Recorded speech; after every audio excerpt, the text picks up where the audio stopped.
Welcome to the Level Up English podcast, the best place to come to practice the English language, learn about the British accent and culture, with me, your host, Michael Lavers.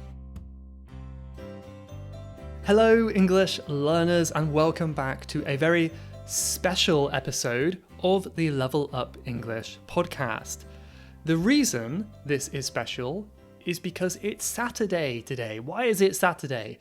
Well, I have been doing this podcast now on a weekly basis for 4 years, almost 4 years, and I've never missed a week. It's a big source of pride for me. I'm very proud of that. And I'm changing things up a little bit. I decided to make a change. So I'm going to explain, first of all, today why I am making that change and tell you a little bit about it before we get into the main episode today. So basically, I used to make each month 4 YouTube videos, right? My YouTube channel is called Level Up English. You may not know about it. I also make 4 podcast episodes a month. So that's 8 in total, 8 things that I make a month. And it does take quite a long time. It doesn't sound like much in a whole month. That is quite a lot, actually. And I'm now experimenting, shifting things around. So from now on, I'm going to try 2 YouTube videos a month. I'm going to reduce it down to 2. And I'm going to do 6 podcast episodes a month. And now I want to make clear this is an experiment. So we will see how this goes. I may end up changing. I may end up going back to normal. Who knows? But this was heavily requested by many people. Lots of people wanted me to increase the number of episodes I made here on the podcast each week, each month. So that's what I'm going to be trying to do today. Or this week, and I'll see how that goes. Another reason is honestly because the YouTube channel isn't so popular compared to the podcast. I think the podcast is by far the most popular thing that I do. And I'm so grateful that you do take this time and you listen with me. And I hope you enjoy it as well. And it only really makes sense to me that I focus more of my energy towards the podcast and maybe rein in the YouTube work. To rein in is kind of like when you're fishing, you know, when you reel in your fish, you're reining in, it's like reducing something a little bit. I don't know if that fishing analogy was very good, but to rein something in is to slowly reduce something and lower something's power or energy.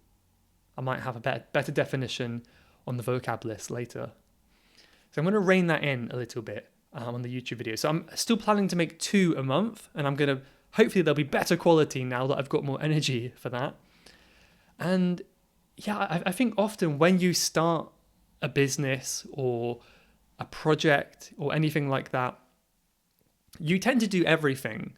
And I think it's a good idea to start with everything because then you know you're kind of trying different things, you know what you like, you're experimenting. You know, it's very normal when you start a business to use every social media platform there is. But then as time goes by, you narrow down your focus. So maybe you start with all of them and then you end up with just Instagram or just YouTube or just TikTok or whatever it is. And as my business, as my work is progressing, I am also narrowing down what I'm doing. I'm focusing on fewer projects. I'm actually focusing much less on my lessons. I don't really teach many one-to-one lessons anymore because I'm much more focused on Level Up English. So you narrow down on what you like, what the audience likes, what I hope you guys like, and also what you enjoy. You know, if you really enjoy something, you should do more of it. So those things combined, that's why I'm trying to focus more on the podcast. Just to make clear one last time, it is an experiment, so it may change in the future. I may even end up doing 8 episodes in the future, a month, if it goes really well. If you don't like it, I may go back to the original way, we'll see. I'm open to changes. Another thing I'm open to is the topic of the Saturday episodes. I want to make them a little bit different from the regular Wednesday episodes. So my idea for now was to make them reaction episodes. So this is where I respond or react to something I find interesting. This could be a blog post, a news article, something on Reddit, something one of you guys send me. Maybe it's going to be related to English or British culture. Maybe it's a bit more open and a general topic. But I've got a good one for today, so you'll get a good idea of what I mean. And if you have any more requests in the future, all you have to do is let me know.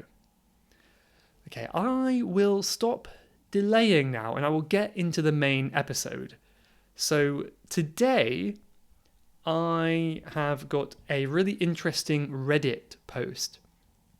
Many of you will know, but for those who don't, Reddit is a fantastic website. It's a website that includes lots of mini forums which are kind of like chat groups, I would say, around specific communities. You can really find any topic you can think of, you can find on Reddit. The one that I'm looking at today is called CasualUK. So these communities on Reddit, they're called subreddits, right? Or you can say sub for short. So this subreddit is called CasualUK. And I really recommend this subreddit if you're interested in British culture, because it's just people in the UK posting memes and jokes and things that really only real British people will understand. So it's kind of good to go there and you get an insight into how British people think and the habits we have and all this kind of stuff. And okay, so yeah, the one I've got here is called Things We Find Embarrassing That Shouldn't Be, which I instantly loved the title and I thought it would be fun to share it with you guys. So I'm going to comment on it, talk about it, and yeah, I always encourage you guys to join in too in the comments. So the first one he used in the example, the OP means the original poster, the person who originally made the post. So the OP gave the example of using a zebra crossing. Now this one I find so funny because it's so relatable for me. The zebra crossing is the pedestrian crossing. Pedestrian means the walking person.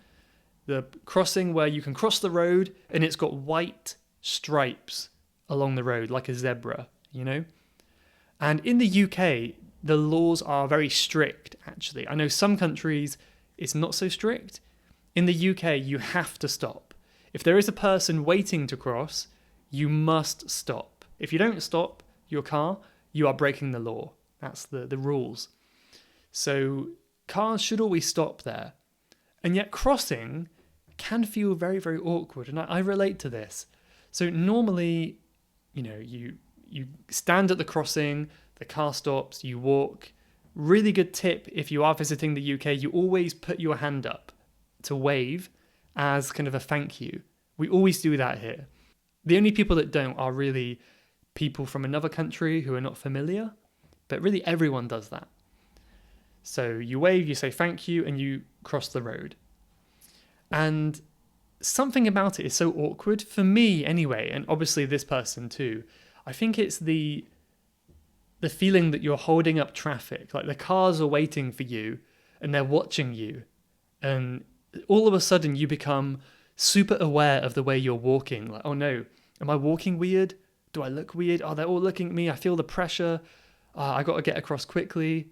All these things start going through your mind. And yeah, it can be awkward. It happened just today, I crossed the zebra crossing.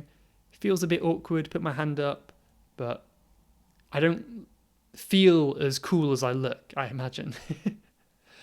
But I'll be honest, what I often do in this situation, if I see a car approaching the crossing and I want to cross soon, I will actually slow down so the car can continue to drive over the crossing, so then I can cross without disrupting their drive. And I've never really thought about it consciously, but I am aware that I do that sometimes. So let me know in the comments. You can go to podcast 177, link in the show notes, and leave a comment. And let me know if you feel this way as well, or if you think it's just a British thing, or maybe just a Michael thing. I don't know. Well, let's look at a couple more. So another one here is another one that's so relatable. And this is turning around and walking in the direction you just came from. Yeah, I used to feel awkward doing this.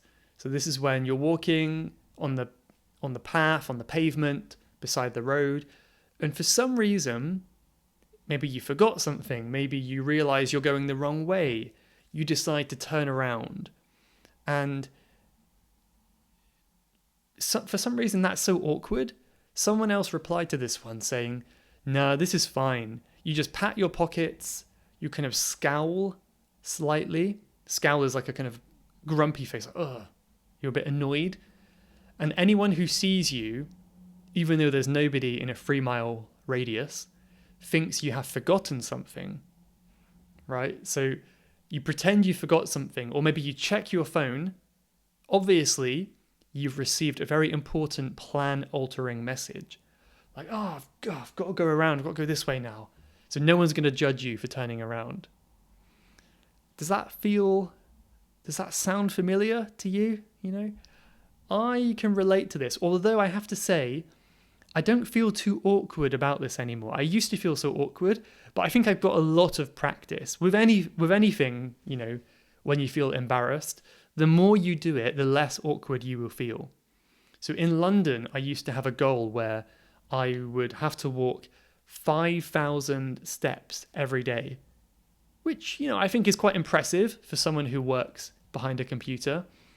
So I tried to do 5,000 steps, and what I would do is I would go for a walk. When I would reach 2,500, I would suddenly turn around and go home. And some people would look at me a bit weirdly, like, why is he turning around so abruptly? Why is he so sudden? What's wrong? That's what it seemed like anyway. But eventually I just stopped caring, They probably don't notice that much. They probably don't care that much.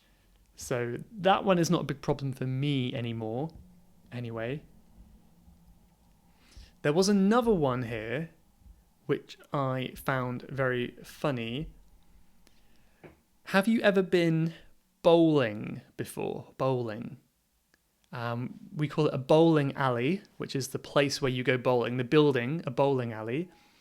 I used to go bowling a lot with my friends because we had a bowling alley in our city. The police have found me. I don't know if you can hear that. And yeah, so, for those who don't know, maybe you're not sure about the English word, this is where you have the big heavy bowling ball with the holes in it. Hold it between your 3 fingers, or 2 fingers and thumb. Roll it down the lane, we call it a lane, and it hits the pins at the end. So your goal is to knock over all the pins. Someone here said a really embarrassing thing is walking back to your seat after taking your go at bowling. Why is that so awkward? Why is that so true? I relate to this so much. You've just knocked down some pins, you have to turn around, walk back to your seat. All of your friends are staring at you, and then you feel a bit awkward, like, what do I do? What's my body language like? It's a bit weird. And someone else said here it's kind of the equivalent of walking away from a explosion, especially when you hit that strike. You hit all the pins down. You kind of have that feeling of pride, but also awkwardness. And I wonder if this is a British thing. Like, I feel like in the UK, we don't like to show our achievements too much. If we get promoted or we have some really big achievement, we feel awkward if we share it with other people too much. I've noticed this with many other people here too. So maybe it's something like that. We don't want to share that pride with others. It's like, yeah, it's no big deal, whatever. So yeah, let me know if you guys can relate to that one as well. This one is super funny and super relatable. So this is asking someone next to you on the train to get up so you can leave. Oh, I don't know. I mean, for me, I am a experienced professional train rider by now, because I take the train probably on average several times a week, at least once a week anyway. I probably spent a small fortune on train tickets over my life. And yeah, this is always so awkward. For me, when I know my stop is coming up and I've got to leave the train, that kind of this anxiety starts coming up within me quite early, Oh no, I've got to ask them to move, and it's going to be awkward. What do I do? How do I tell them? I'm preparing the sentence in my head, and I kind of sound like a crazy person now, don't I? But I notice this in me sometimes.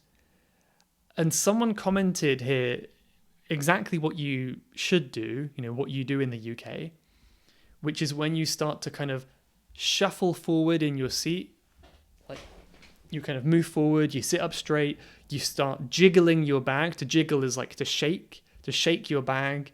And this is to indicate to everyone around you that you are about to stand up. And I think this is the unspoken rule of train etiquette, that you kind of prepare people for this. Some people will get the hint.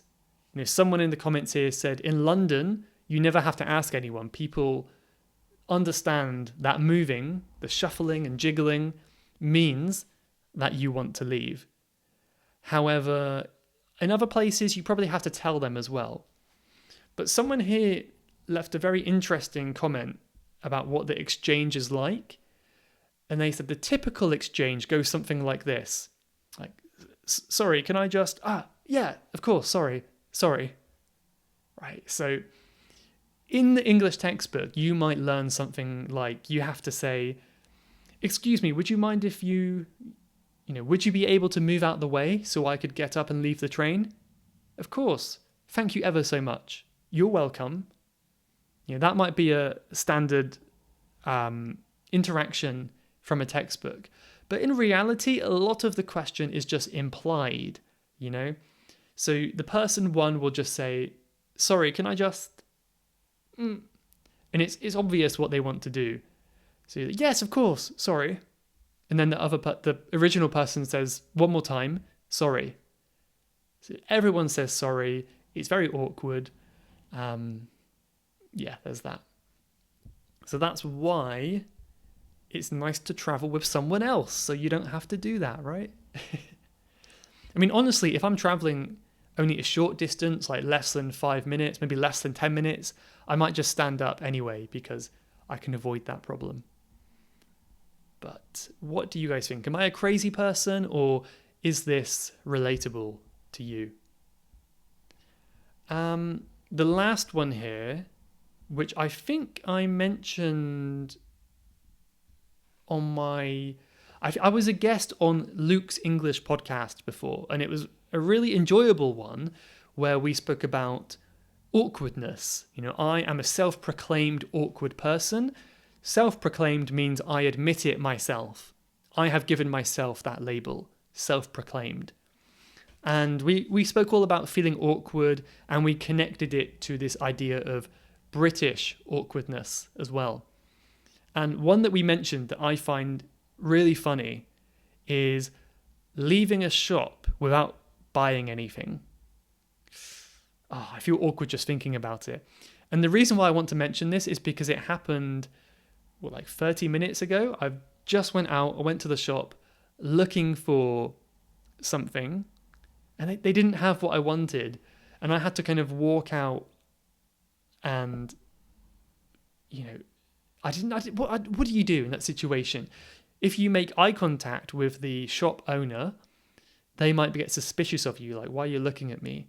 If you look at the ground, then they're going to get suspicious of you. I feel like whatever I'm doing, I look suspicious.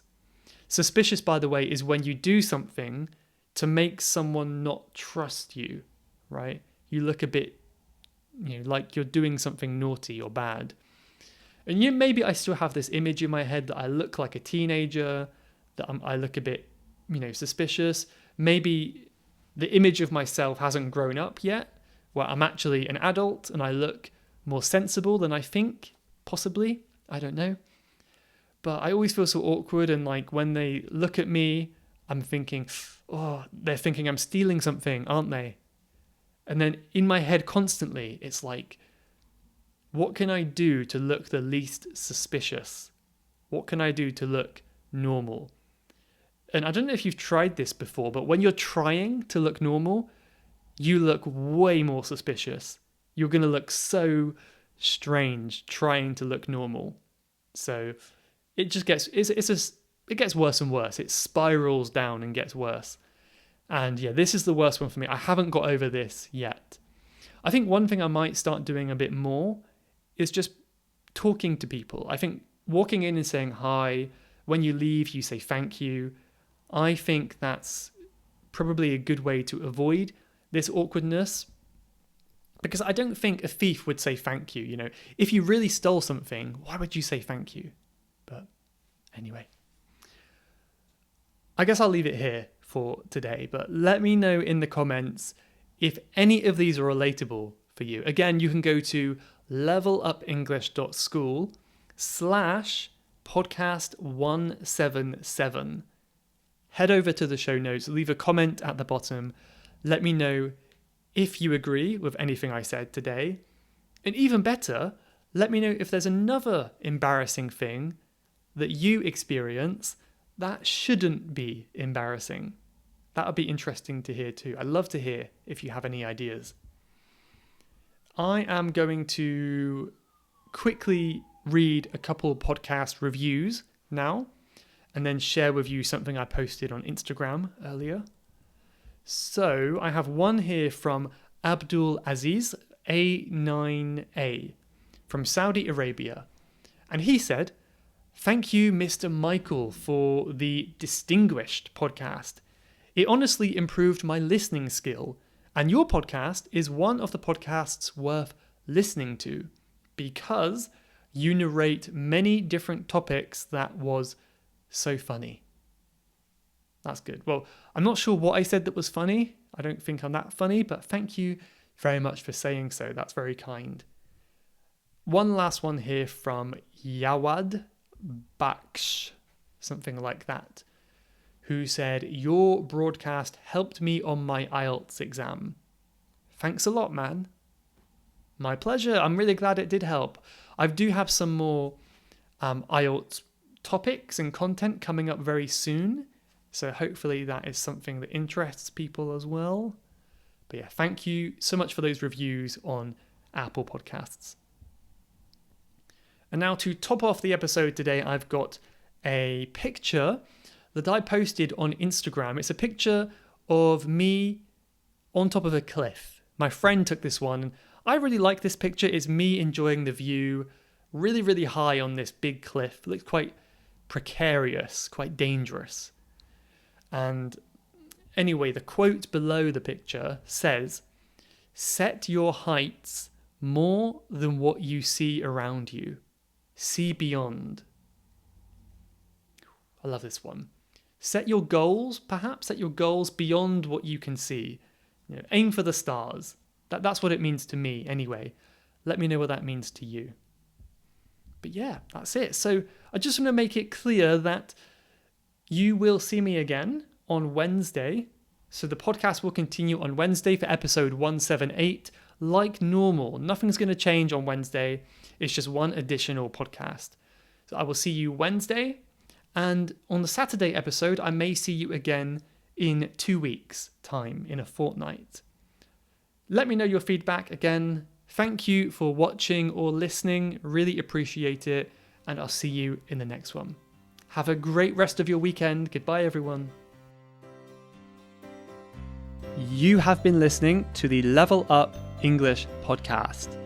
If you would like to leave a question to be answered on a future episode, then please go to levelupenglish.school/podcast. That's levelupenglish.school/podcast. and I'll answer your question on a future episode. Thanks for listening.